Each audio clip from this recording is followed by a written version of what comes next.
18 games into the Bryce Young experiment, and the Carolina Panthers are moving on to Andy Dalton. Let's talk about it.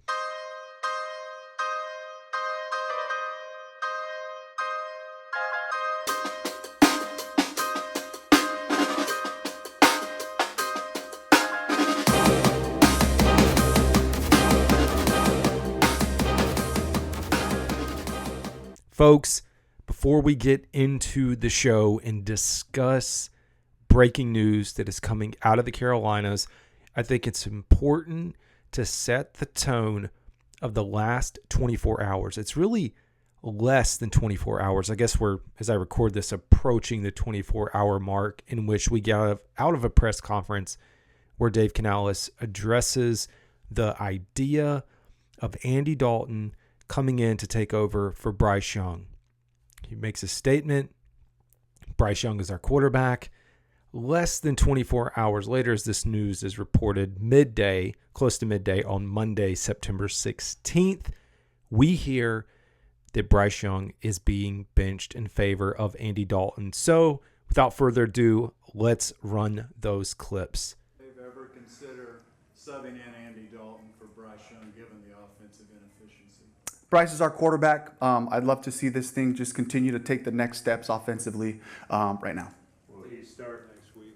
Bryce is our quarterback. We're going to just continue to shore up and fix the things we need to fundamentally. As we go into Las Vegas to play the Raiders, sitting Bryce down here, after yesterday, just went home, watched the film, had some conversations with coaches, with Dan Brandt. So had to gather a lot of information through this morning and made that decision after looking at it that this is the best decision for our group, for our team going forward. Dave, how difficult is it to evaluate a roster when you guys are not moving the ball down the field, not just on offense, but the entire product? Yeah, there's a lot of factors. We want to play more football. A lot of factors that go into it, for this decision, and ultimately just kind of lands on my shoulders to be able to make the best decision for our group, to give us our best chance to win this week. And we focus on the weeks. We focus on the challenge at hand, and we feel like Andy gives us our best chance. Some may say this is a happy day for Carolina fans. Some may say this is a sad day for Carolina fans. I think it's a terrible day for this organization. One, yes, I've been saying that Bryce Young needed to be benched based off of the results that we've seen over the last 18 games. There will be bits and pieces that come out and say this was 2 games, it was a sample size. I know there was questions asked about that today. This is more than that. We saw who Bryce Young was last year. Many people thought that Bryce Young and his success was geared towards 1 or 2 games last year. A win over the Texans, a loss to Green Bay. And that's it. He did not perform well. We get into the offseason program. There's a lot of talk about Dave Canales, quarterback whisperer. He's installing this new offense that will fit in with Bryce Young and his strengths. And we go through, we don't see him in the preseason. We see him at Jets joint practice, balling out. We get towards the end of this thing, and we see one drive against the Buffalo Bills. One drive. See success there against backups and think, oh my gosh, maybe this team is going to be good. And he goes out there in week 1 and just wrecks it. Interception first play of the game. Interception later in the game. You get down early and you think, okay, this was just a bad game. The Saints look like a good football team. Let's put it behind us. Let's get into week 2. Chargers coming into town, home opener. We know they can't take over the stadium, and there's a good chance that Bryce Young has a chance to rebound. He's played much better at home. He comes out yesterday and just sputters and sputters and sputters. He makes terrible decisions. You look at the sacks that he took. He had 2 sacks, and both of them were on him. Absolutely his fault. The very first one coming off of a turnover when they're in field goal range and the game is still close. He backs up out of the pocket, runs backwards, gets sacked, knocks him out. We have to punt. later on in the game, and the sack that he takes against Bosa, he had an opportunity to step up and go right into the pocket and check down to either Chuba Hubbard or Adam Thielen coming across, and Adam Thielen ends up being wide open.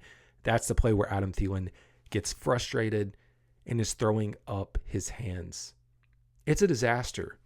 When I say it's a terrible day because this 18-month, 19-month, 20-month, whatever it was since he's been here, experiment is maybe over, which it just sets the tone for this franchise again. We think we do something good, maybe, and I know there's a lot of folks out there that are fans of CJ Stroud and y'all wanted him, people that think that Frank Reich wanted him. Wherever you sit, it's a tough day, man, because players outside of here, sure, you can get paid to come here, a ton of money, but players outside of this organization that are watching this unfold, like, what is one reason that you would want to come to Carolina and play for the Carolina Panthers in this front office? I can't give you one. To the flip side of that, as we talk about Bryce Young, Dave Canales, who confirmed that he talked to Dan Morgan and Brant Tillis, he would not shed a light on who else he talked to. I think we can all speculate, knowing that there are weekly meetings with Teppers, and that's something that came up last week. I wouldn't be surprised if there was a sign-off, although he's in the background. It does give me a little bit of confidence from my view that, because I feel like Bryce Young was Tepper's guy all along. For him to sit there and let Dave Canales make a decision actually makes me feel a little bit better that he's letting him coach this team. But he consults with that group of Dan Morgan, Brant Tillis, other coaches. And it was surprising. Like, we saw the tweet from David Newton that Bryce Young did not see this coming. Andy Dalton didn't see this coming. Fans wanted it. There's no doubt about that. After yesterday and the boos, the poor start to this, just the team itself. Like, we need a game manager, and I don't think Andy Dalton's the future. I mean, he's, 36 and a half, almost 37 years old. But if he can come in and just play basic football, make some throws, and possibly prove that maybe the entire team is as bad as we think they are, or not as bad, but he can come in and set the tone and really show us where the issue is. It's a tough spot because I don't think I ever wanted to be right about this. I never wanted to be right that Bryce Young wasn't going to be good, and there's no timetable on his return per Dave Canales. This isn't confirmed to be temporary. It's not confirmed to be permanent. We could see Bryce Young back in a week or two, maybe after a bye. If there's a lot of paths here, maybe Andy Dalton plays really well and we look competitive. You roll with Andy. Maybe he doesn't play as well, or he plays worse than Bryce Young. And you're like, okay, well, let's just put Bryce out there and run this thing into the ground. I don't want to say run it into the ground, but close. Or a path where he's maybe similar to Bryce, and you have to make a decision. Is it worth Andy or Bryce? But the decision to do this says that Dave Canales cares more about the 52 players, the 16 practice squad, and I think the one international player, the coaches, the families, everyone that has invested since he took over. I don't know, players invested at the end of the offseason up until this point, but everyone that has put in the time and the effort to get to this spot right now, to be here in this moment and to win football games, doesn't have to be hindered by bad quarterback play. That's it. You're giving these guys a chance to win some football games, and that is what it's about. It is not about the development of one player, and that one player being Bryce Young. The sample size, whatever it is that you've seen, he's had a chance. And I will say I don't think the Panthers have fared him. Like, I think there's kind of this in between. Poor setup for him to not succeed, on top of the Bryce playing poorly as well. It's a mixture of both of those things. I mean, wouldn't it be ironic if Bryce, of course, goes out here, jumps on another team, looks great? I mean, that would be the path of the Panthers. It's a very tough spot, because now the questions are going to continue to rise. Is he the future? Is he going to be here this offseason? Do you cut ties? Do you draft? Do you bring in a free agent? I think that Canales is going to ride this thing out. That's just my view. Canales will be here.